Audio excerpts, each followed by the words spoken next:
I-share ko lang po sa inyo mga boss kung paano natin i-connect ang ating Smart TV sa amplifier para mas maganda at malakas ang sounds. Kailangan ng jack na ganito, 2-in-1, mobile to amplifier. Ito i-connect mo dun sa headset, headphone, at ito naman sa amplifier. Ngayon kung walang pagkukunikan nito, kasi daw Smart TV daw ang kanila, wala daw headphone, headset, gagamit tayo ng audio converter kung walang connection ng ganito. Ito po ang gagamitin natin.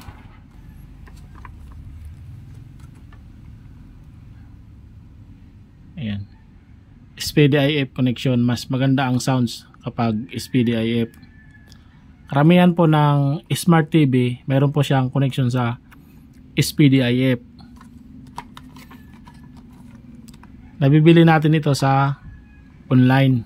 Ayan, audio converter, digital to analog,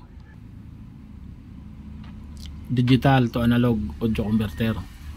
Ayan, ito ang input. Sa likod ng TV meron siyang ganito.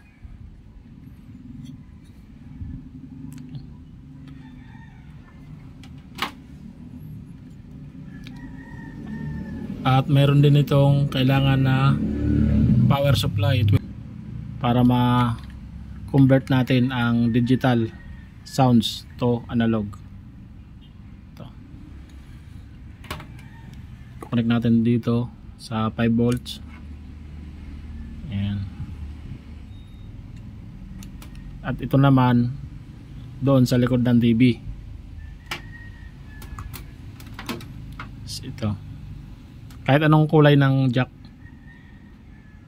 dito sa crucial. Ayan. Bali dalawa, crucial at SPDIF. Ito rin yun. Kung doon sa likod ng TV, sa inyong Smart TV, walang katulad nito, siyang ganyan, meron niyang ganito, SPDIF. Ito ang i-connect mo.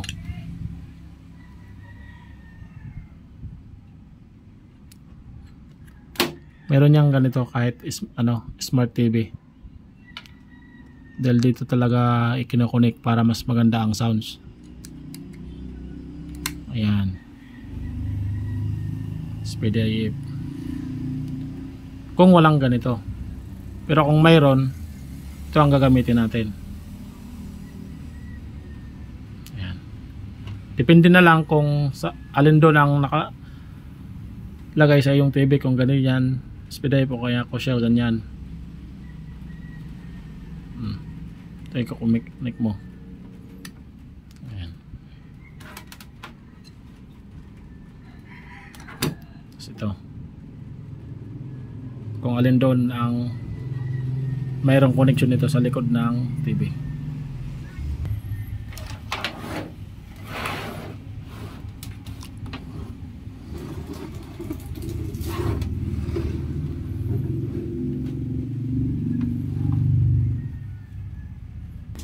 Kung mayroon ganito, ito ang i-connect mo dito sa headset, headphone.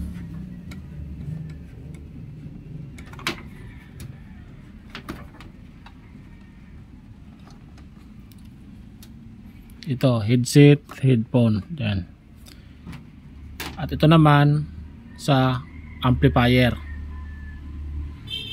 Yan. Ngayon kung walang ganito, meron pa rin yan connection ng SPDIF kahit Smart TV.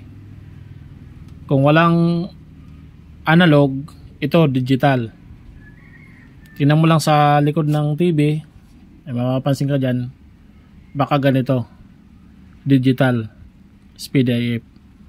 Ngayon yung ating TV wala naman lagayan nito, walang pagkukunikan, kaya ito ang i-connect natin dito. SPDIF and may nakalagay social output SPDIF. Ganyan.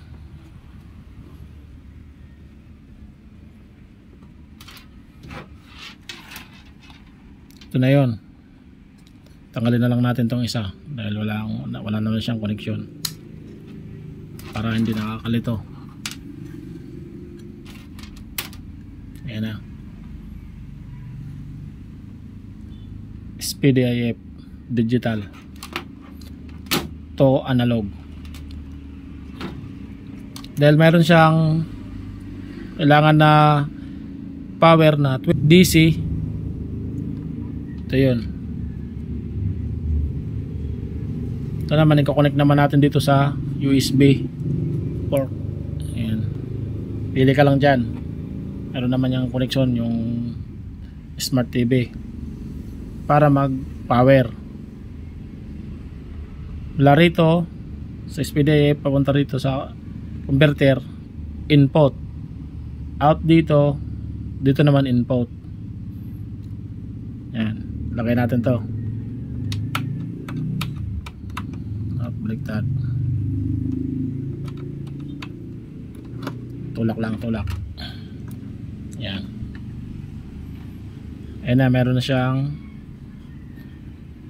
5 volts na supply, may ilaw na, input. Ayan. Ito naman ang connection papunta sa amplifier. Gagamit naman tayo dito ng jack para may connect natin sa amplifier. Ito, lagyan natin dito sa read output. Ayan. Ito, mayroon connection sa headset. Pwede rin yan sa headset. Ito, lagyan mo dito. Tapos ayan, headset. Tanggalin na lang natin dahil kukunik natin sa ampli. Pag na-connect na dito sa output, ito na ilalagay sa amplifier. Dalawa. Ayan. Dito natin ilagay sa CD, BCD. Pwede rin dyan sa tape or tuner, pero dito natin ilagay sa CD, BCD. Ayan. Good. Select natin sa front sa CD, BCD, at yan ang ating speaker connection. Select natin sa CD, BCD.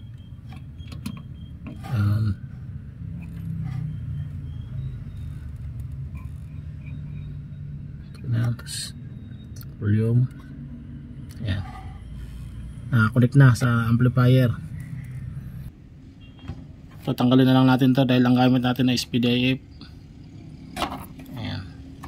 Ito naman sa internet dahil Smart TV ang gamit. Ayan, RG45.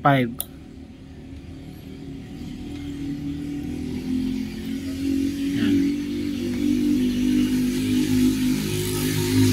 I-press muna natin sa ating TV ang source o kaya input. Ito, HDMI. Yun. Kapag nakaganyan na, press naman natin ang menu. Yun, menu. Tapos sounds. Press OK. So, ayan, standard. Tapos sa baba, internal. Yan yung sound ng output speaker. Internal, SPDIF, HDMI, Bluetooth, headphone. Yung connection natin nakalagay sa SPDIF, kaya babalik natin. Ayan, naka SPDIF. Kapag dito nakalagay sa SPDIF, walang sounds ang internal. Kaya para magkaroon ng sounds yung internal, tatanggalin natin yung connection doon, yung 2-in-1 jack na nakakonect. Ay, SPDIF na. Tapos press na natin exit. Ayan, tapos back to YouTube. YouTube na. Ayun. Yung mga boss.